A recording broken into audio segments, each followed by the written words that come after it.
Assalamualaikum warahmatullahi wabarakatuh. Kali ini saya akan mereview lanjutan dari unboxing di video sebelumnya, Galaxy Tab A7 Lite.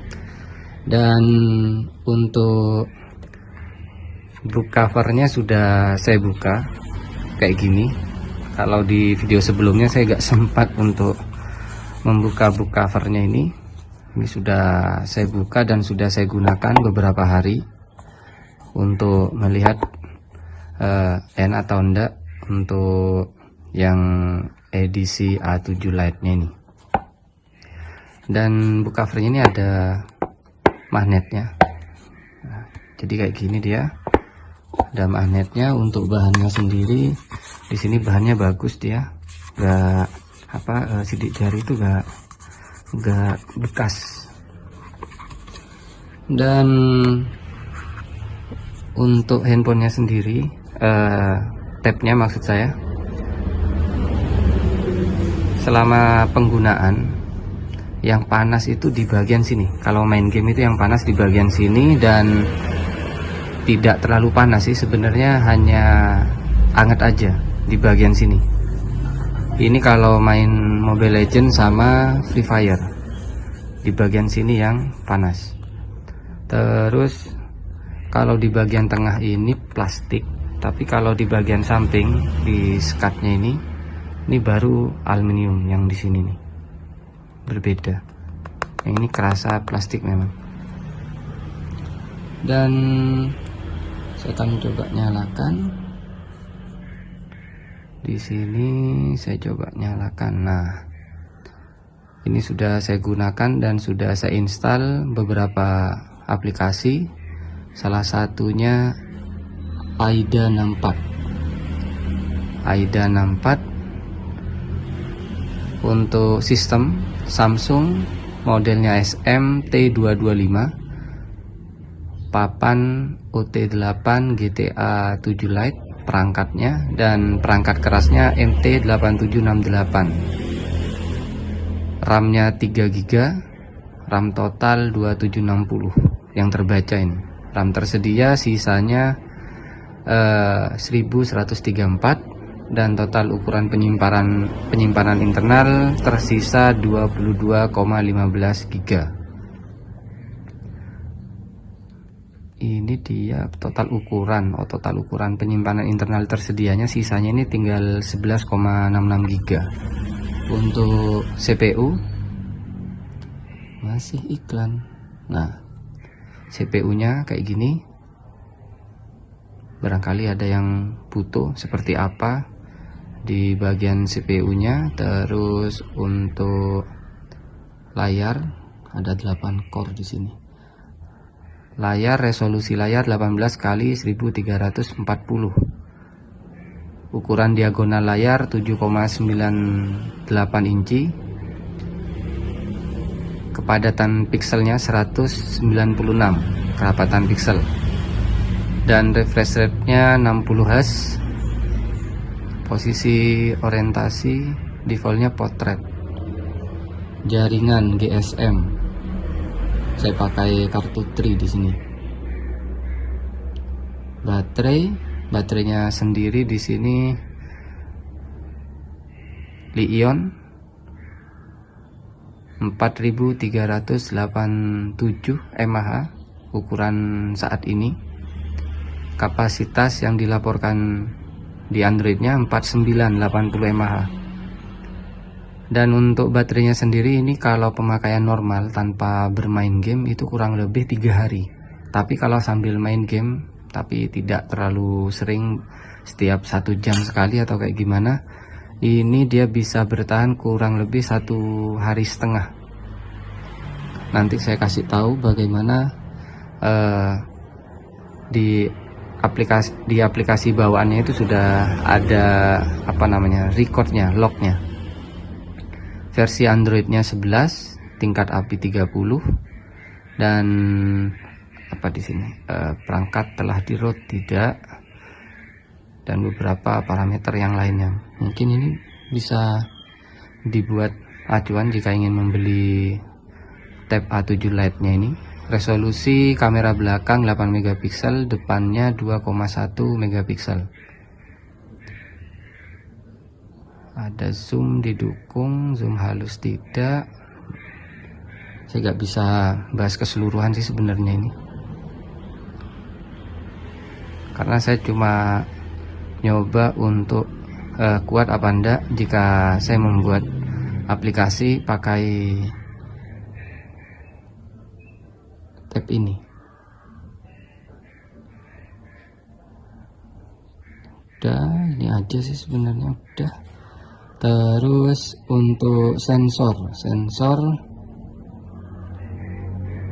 sensornya di sini hanya ada berapa, ada 3 atau ada 4. Nah, sensornya ada 1 2 3 4 5. Sensor akselerometer, sensor cahaya, sensor orientasi atau kompas, dan sensor suara, lalu yang terakhir sensor magnet.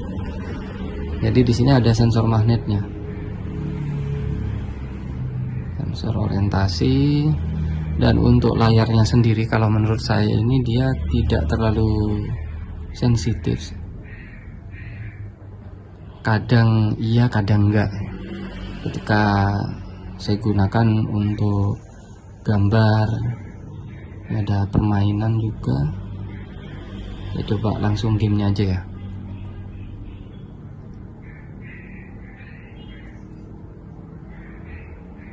Lemot dengan RAM 3 GB.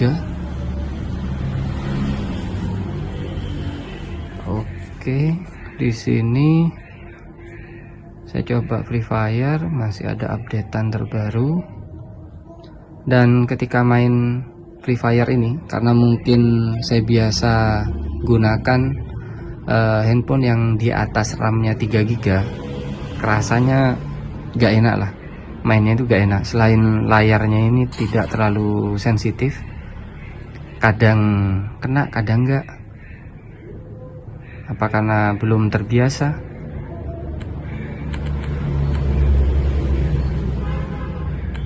Nah, kalau untuk settingannya di sini dia kontrol tampilan. Nah, ini saya setting ultra, terus resolusinya high, jadi kanan semua lah. Jarang saya menggunakan yang smooth atau yang normal. Saya coba di mode training aja. Di training.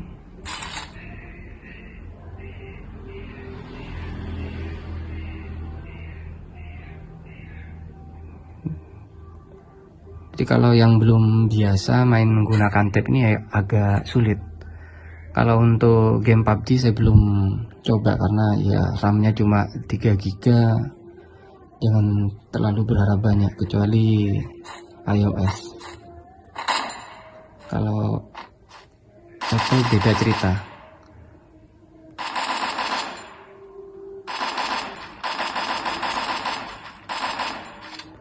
Ini sudah yang ultra ya.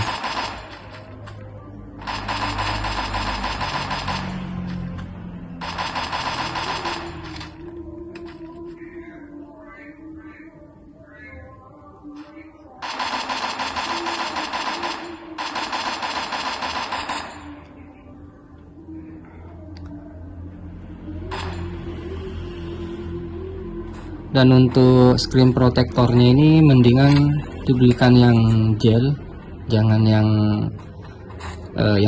biasa. Itu kalau nggak salah harganya 150 sampai 160 untuk layar depan aja, 2 kali lipat dari handphone yang biasa. Karena ini tab 2 kalinya handphone biasa layarnya, jadi maklum lah, 2 kali harganya, 2 kali lipat.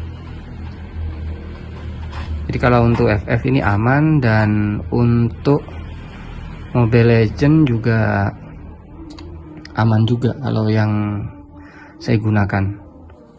Dan cuma hangat aja di bagian sini, di bagian dekat kamera ini hangat aja. Masih bisa lah. Kalau PUBG mungkin agak kesusahan dia. Ini untuk Mobile Legend. Kalau di bagian depan ini sensor cahaya sama kamera. Untuk speakernya ini sangat membantu, kiri dan kanan. Jadi ketika bermain game memang Free Fire itu kelihatan orang ini ada di posisi kanan atau di kiri, itu sangat kelihatan dengan suaranya yang cukup keras. Ini kalau untuk Mobile Legends mana pengaturannya?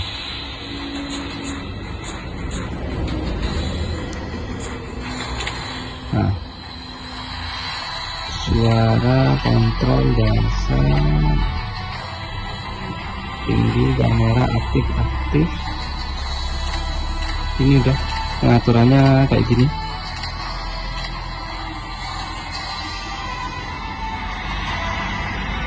Grafis tinggi, ini sudah saya pilih kayak gini.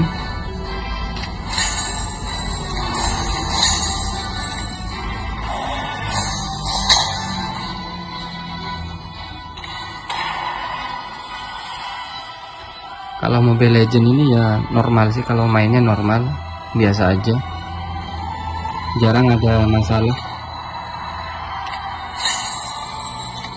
Mungkin karena belum terbiasa aja saya menggunakan tab.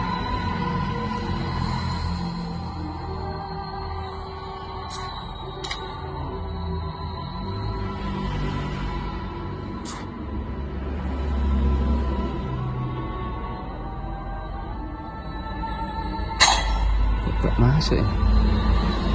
Coba.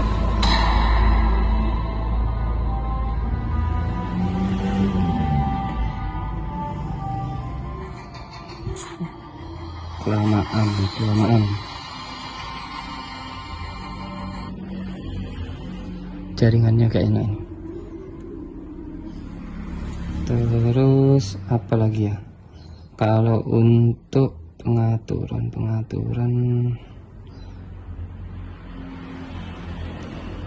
kalau untuk baca komik enak sih, dengan layar sebesar ini saya baca One Piece itu enak banget ini. Nah, jadinya sebesar ini sangat enak kalau untuk buat baca komik atau buku, pengganti buku. Terus kalau untuk mana ya, aplikasi, nah kalau untuk baca Al-Quran juga enak nih.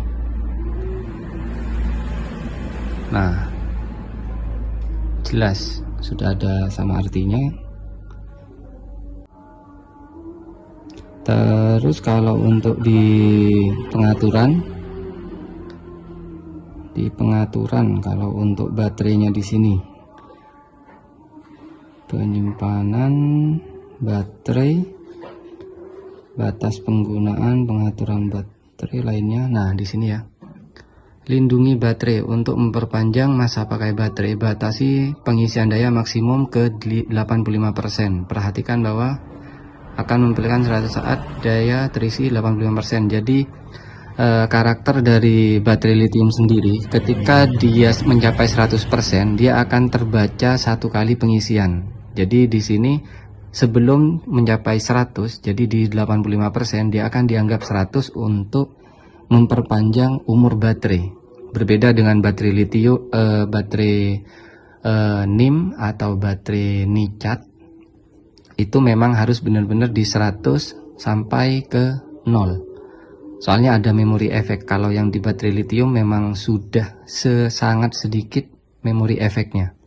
Makanya ini ada fitur, ini bagus sekali fiturnya dari Samsung. Kalau dari merek lain saya belum pernah lihat kalau ada fitur kayak gini. Jadi ini memang untuk memperpanjang umur baterai. Jadi kita harus cas itu di 85%. Jadi belum terhitung satu kali pengisian. Karena baterai lithium sendiri memori efeknya itu sangat rendah. Terus lihat presentase, dan di sini kalau dilihat ini saya sudah menggunakan 11 jam 16 menit dan sisanya diestimasi 1 hari 14 jam.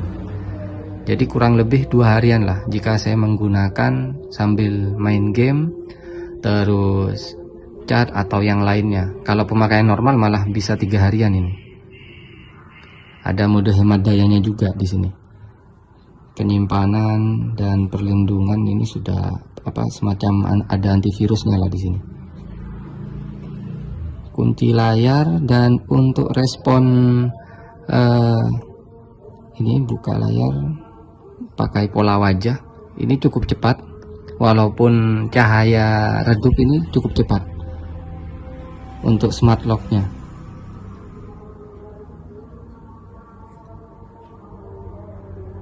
Untuk kunci wajahnya ini memang sangat cepat, cukup cepat lah daripada HP-HP tahun-tahun sebelumnya. Ini cukup cepat dengan cahaya yang minim, karena layarnya ini kan besar, jadi ke wajah pantulan cahayanya itu cukup untuk memicu atau pembacaan dari kameranya itu sendiri.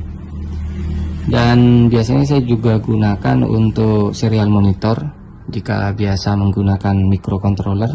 Nah, ini untuk membaca serial monitor, dan ada aplikasi Arduino juga di sini. Arduino Droid namanya. Jadi ini sudah juga bisa ngisi program dengan OTG. Dengan menggunakan OTG bisa nulis program dan yang lainnya, apalagi ditambah sudah ada keyboardnya ini kan. Sudah saya belikan keyboard. Jadi gampang untuk membuat program, baik ngupload program atau membuatnya.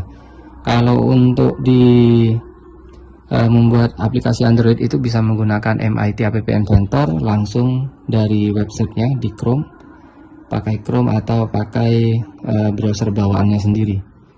Dan untuk kamera di sini saya tidak terlalu banyak membahas, soalnya ya kualitasnya gitu-gitu aja, jangan terlalu banyak berharap. Yang terpenting di sini tampilan penggunaan, dan kayak di sini ada 3D viewer. Jadi di sini sudah bisa melihat file ekstensi dari 3D printer biasanya, yang formatnya STL atau yang sejenis. Nah, ini sudah bisa dilihat. Ini juga bisa saya gunakan ketika saya sudah menggambar file 3D dan ingin dilihat di tab ini sudah bisa menggunakan aplikasi 3D viewer. Terus kalau untuk aplikasi lainnya ini sudah aman semua sih. Cuma kendalanya, kalau kurangnya bagi saya itu browser yang di Chrome-nya ini dia tidak bisa memperbesar atau mengecilkan alamatnya. Saya akan contohkan. Buka Chrome. Nah, saya akan contohkan ini MIT App Inventor dan ini ECEDA. Ketika saya ingin membuat PCB atau rangkaian elektronik itu di sini dia. Jadi bisa menggunakan posisi landscape. Jadi di sini nggak terlalu agak susah, mungkin karena bisa kecepatan internet yang saya gunakan terlalu rendah. Kalau di MIT App Inventor sendiri bagian mana ya? Sebentar, saya pilih dulu. Nah, jadi nanti tampilan kayak gini. Ini mode desktop sudah. Saya coba bisa putar kayak gini, bisa ada. Nah, kalau buat PCB ini sangat kurang, tapi kalau untuk ngambil datanya aja masih bisa. Ini kecepatan internet ini lemot, bukan lemot. Nah, ini kalau buat aplikasi Android, dan ini tidak bisa, saya belum bisa untuk mengecilkan bagian layarnya di sini. Nah, ini untuk blok program. Nah, kerasa sangat besar malah. Seharusnya kan screennya ini bisa dikecilin lagi kan.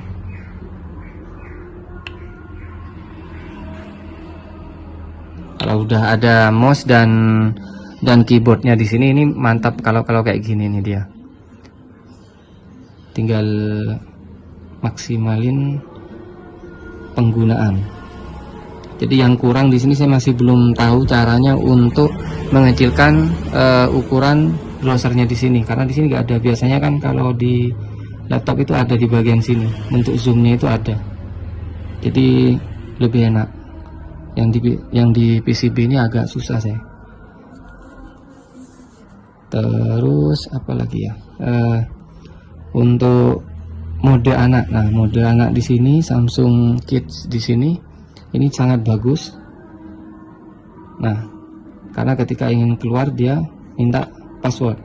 Nah, terus ada permainan-permainan, ada untuk menggambar, banyaklah macamnya ini. Terus untuk duplikat suara, merubah suara, ada kanvas, ada foto juga, ada telepon juga, banyak banget ini. Jadi bisa untuk gambar.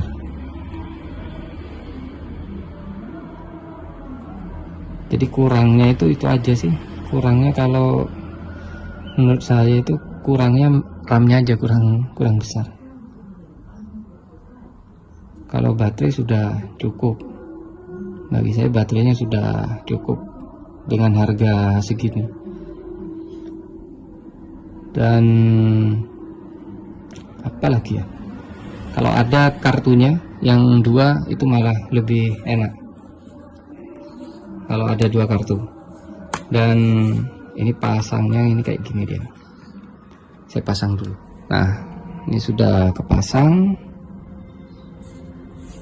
Dan jika ingin gunakan cukup kayak gini aja. Nah, ini juga keyboardnya di bagian sini. Ketika tidak ingin digunakan, tinggal tutup aja, keyboard taruh di bagian atas. Karena box covernya ini memang nggak support untuk apa ya, naruh keyboard di bagian dalam. Jadi saya taruh di bagian depan gini. Dan ini sudah nempel karena ada magnetnya. Di box covernya itu, di book covernya itu ada magnetnya, jadi gak usah khawatir jatuh. Nah, itu kan ya, mungkin cukup sekian yang bisa saya bahas untuk review Samsung Galaxy Tab A7 Lite. Semoga bermanfaat. Wassalamualaikum warahmatullahi wabarakatuh.